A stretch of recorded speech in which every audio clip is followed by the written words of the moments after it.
So hiyo ni first aid inafanywa. Basic therapy. Yeah. He got bruised. So I clean the wound and then apply spirit. And then apply betadine. Betadine is an application that helps prevent contamination of the wound. Oh. Betadine iron? Yeah. Iodine? Yeah, it's basically liquid iodine. Okay. So you're a physiotherapist? No, I'm not a physiotherapist. I'm a medicine student at KRU University. I'm just trying new things because why not? Oh, wow. Yeah. Sure, so why you're not? Practicing what you're learning. Yeah. Exactly. Dude, unafeel aje? The pain men have to undergo. He's just smiling. And we're done. Just like that. Okay. That was quick. We have Laura from KRU University. The host KJ in it, and we are about to hear some new things from this gorgeous here. Mami, tell us, why did you choose this? Because I always wanted to try something new. It's not always about playing. I could also provide service to the players. Plus, one thing about rugby, it's a highly contact sport. It's actually one of the most contact sports we have in the world. Okay. So it's definitely getting a head concussion, a very serious injury. It takes a matter of seconds. Yeah. So yeah, you can't actually play such a game without any healthcare assistant around. Yeah, exactly. Yeah, and it's also a nice game.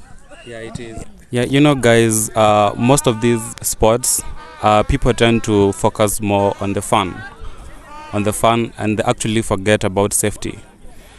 So it's a common thing to find a lot of injuries during the games. Yeah, so that's it's a wonderful course of action. You have told us that you also played rugby. Yeah. Maybe how long have you played this game, and how is it to play? Because I know this game is dominated by men. Yeah. So in fact, I've never watched one for you girls playing rugby. So how does it feel like as a lady playing a contact sport? One thing, it's intimidating because honestly, it's really intimidating. For example, you find a masculine gender playing something softer. It can be really intimidating at times, but it's actually interesting. And I haven't played it for long. I started playing it last semester, and currently I've only played Kusa games. I haven't played Kenya Cup, but that's on my bucket list. I must play this season. I must play Kenya Cup this season. One thing I know, if I don't motivate myself, who will? I mean, ni mimi true. So you just wake up and do it, because why not? Yeah, there's no one because why not? And live your life for you. Yeah. And why not? Since I've seen you have just performed a first aid here, have you ever concurred with somebody who has maybe a serious injury that you cannot handle? How did you go about it? And this is like my first time doing physiotherapy, but I've seen some in the hospital during my clinical rotations. So yes, but one thing I know, there's always an ambulance around. Okay. There's always an ambulance around. The game can't start without an ambulance. What advice can you give the athletes? As far as safety on the playground is concerned. Yeah, I'm very sure there's so many athletes around playing, just coming in to play without the right outfits, maybe the right protective gear. So I want you to tell them what maybe to consider whenever they go to the pitch. One thing I want to tell the athletes out there, put yourself first. Put yourself first. Being an athlete, especially being a rugby player, you need to invest yourself. You need to invest on yourself. You need knee braces, you need shoulder pads. There's a lot you need to buy. You just can't wake up and say, hi guys, I need to play rugby today. No. You need to invest on yourself. Buy nice boots, K-tips. And it's always a fun time when you are well looked at. It's always a fun time. And it's rugby. Rugby always wins. So you come first, but rugby will win. So You come first, but rugby will win. Interesting times. The workouts that you have done while you were playing rugby. Oh my God, I won't lie. The workout is intense. Workout. Name them. One thing, there's off-pitch exercises and during the gym. Personally, I don't like gym sessions. Why? I don't like gym sessions. I don't know why I don't like them, because I feel like I don't You know. hate squats. Yeah, I hate squats. Yeah, I hate squats, but honestly, you can't play rugby if you're unfit. You'll easily get injured, and also you won't perform. Okay. And not performing is embarrassing. So for your own embarrassment, for you not to get embarrassed, go to the gym, do those squats. Exactly. Yeah, kuna rahisi. I'm so fascinated about the world of drugs, medicines. Yeah, so in case maybe someone like you or someone who does what you do is not around, and people actually, injuries happen continuously, with or without the medical experts around. What specific products can you encourage them to maybe buy and have them around? Yeah, for emergency purposes. Okay. One thing I know, you should never lack deep heat and deep freeze. It's like the universal remedy to all injuries in rugby. Don't lack deep heat, deep freeze, and also betadine for open wounds. And in case of a concussion, definitely take that person to the hospital. Yeah. As fast as possible. As fast as possible. It can be more serious than you think. Yeah. And what is it like maybe for the future of rugby for women or ladies generally? The future is bright. We actually qualified for X5V or what? Wow. We actually qualified. The future is bright, but I don't think the ladies are on the spotlight. Rugby is majorly focusing on the boys. Honestly, even if you look at KRU, basically the whole page is just full of boys. You honestly won't think we have girls playing rugby for Kenya. But you see, you have told us maybe they don't want to work out the way you don't want to go and do sports. You see? You know, Acha niongee. That might be me, but for a person playing for the national team, you must be motivated. In order for you to get there, it takes us some struggle. So definitely up there, you must be motivated. Plus you're paid. I mean, that's enough motivation. Exactly. And how is your diet? My diet, definitely carbs. I'm checking on my carbs, and also proteins in case of injuries. But off season, honestly, don't look at my diet. Oh, you junk. Yeah. You take on junk. I've reduced my junk, because one thing about junk, it will show in the pitch. You'll have less gas. You won't be able to even work out for like 50 minutes non-stop. For a 15th game, you'll honestly get tired in the middle. 15th takes 80 minutes. So, you need the gas. You need it. Since we have mentioned about the junk food, and you are a medic. So I just want to take some few seconds over there to give people advice out there. Nutrition. Gen Zs. Sindio? Ebu ambie what should why they should be junk ruthlessly. Okay. Tell them.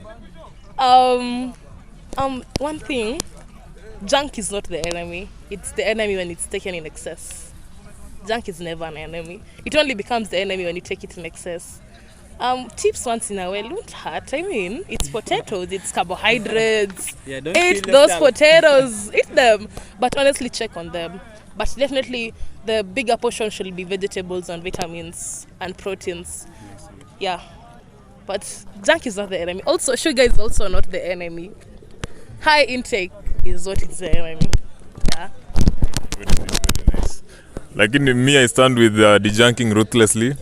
That's my point. Okay, there's this thing that is happening. I know you have heard about it. The content creators, the government want to tax them 15% off. Like, El Mau. How much? That's a lot. 15 is a lot. Considering most of these content creators are the youth. Basically, it's the youth taking over this industry. Yeah. They should be a bit merciful on us. I mean, we're still babies. Hey, we're still children. So yeah, we should. Wafunguze. 15 is a lot. 15 is a lot. Maybe around 8 or 7. Because I mean, we still need to pay the tax. Wasifinya sana. Talanta hela kwani ipe watu hela. Hata tuone, si ndio walisema wana nini? ndo tunangoja sasa, bado yatufikie. Najua ndo ifitoke huko juu lazima inapitianga channels mingi, lakini ndo ifike huko chini inafikanga kama imeslashiwa. So si tuna hope itatufikia sisi kama wachezaji. KRU, hii Kenya Rugby Union. Unajua flat rugby wanalia ma players, kuna venye wanakuwa mistreated, hawapewi allowances. Unaona vitu kama hizo ndo tunataka tu address KRU. Unaweza address na channel gani hivyo? Mimi naweza sema hivi, ukiangalia KRU saizi iko kwa transition. Sasha amemaliza 1 month saizi in office. Gangla ametoka na kuna wase walipiga Gangla 2 terms. Kama uko hapa na klabu yako ilipiga Gangla 2 terms, nitakusana vibaya. Lakini nilimpigia term ya kwanza. So hiyo term ya kwanza nilikuwa sija make decision vizuri. Lakini Sasha venye ameingia, of course kila new office inakuanga na term yake ya kujiredeem. Ameingia on bad foot kwa sababu ile term ameingia technically Kenya ilikuwa imeenda kucheza circuit ya HSBC series ya HSBC yenye in case mlose mnaenda relegation. So saizi the current chairman wa KRU hana impact yote kwa hiyo loss. Umeniget? Kitu ya pili, saizi ukiangalia grassroots events mob sana zinatendeka this year. Tumekuwa na hiyo na Crutens, kumekuwa na Masaku. Leo saizi tuko na Embu Sevens. Hizi ndio zile tournament zenye player game clubs za grassroots huwa zinakuja kucheza ili game yao ionekane. Initially ulikuanga unapata selection ya Kenya Sevens inatoka Ngong Road na Thika Road. That is KCB, Impala, Queens, Mwamba. But saizi unaweza pata kwa hiyo Kenya Sevens kuna Daystar. Ukiangalia vizuri kuna campuses pale, kuna Strathmore. So future Kenya Rugby by the way iko bright. For the fact that tumechapa flat foot saizi, it doesn't mean we are out. Next year tukienda kucheza hiyo African Cup, I don't think kuna any other team in Africa yenye inaweza fanya Kenya ikakuwa not top 3. Apart from South Africa, these West African countries, one of them, and Kenya. So talking of it, hata tukienda saizi East African Cup, haitakuwa played because automatically Kenya will be declared the winner. So Kenya, I'm pretty sure in 2025 Kenya will be back to HSBC. So saizi mimi siwezi place blame kwa mse yote, ni technicalities of which unapata ni by bad luck kwamba ile day yenye Kenya ilikuwa declared kwamba imekuwa relegated from HSBC ndio ilikuwa memorial day ya kuremember Benjamin Aimba mwenye aliwin the first HSBC trophy ya Kenya in Singapore. So hebu apigwe salute kwanza huyo jamaa. So mimi na celebrate Benja because that is the only coach in Kenya mwenye ashaiwin hiyo trophy. Ilikuwa ngani maamini ya Mike Friday, of course yeye hakuwa blood yetu, but yeye alifikisha Kenya far. Tukakuwa na Simiyu, this innocent guy, yeye pia alifikisha Kenya far, but Benja alitoa Kenya mbali. So saizi hata after Kenya imekuwa relegated from HSBC, mimi na feel wale players wenye waliingiza Kenya pale HSBC kina Mwanja Kolia, kina Iron Man, hao ndio wase walitoa Kenya African Cup wakawaingiza HSBC. I'm looking forward to young blood waingize Kenya back to the world map. Me this young blood. Okay, mimi naweza sema tu players, naweza sema like my perspective na KRU ni tuache kublame sana KRU as players, kwa sababu KRU I think imefanya their role.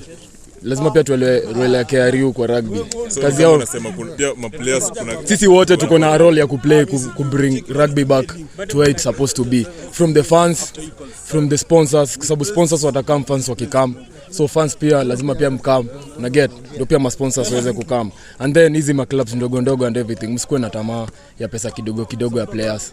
Just let's come with a proper mechanism ya rugby, na I'm sure rugby itarudi back to where it is, kwa sababu rugby ni motivation na get, kwa sababu most people wenye so far kama Tofre Mali nimecheza, most people used to come for training kwa sababu ya food na get.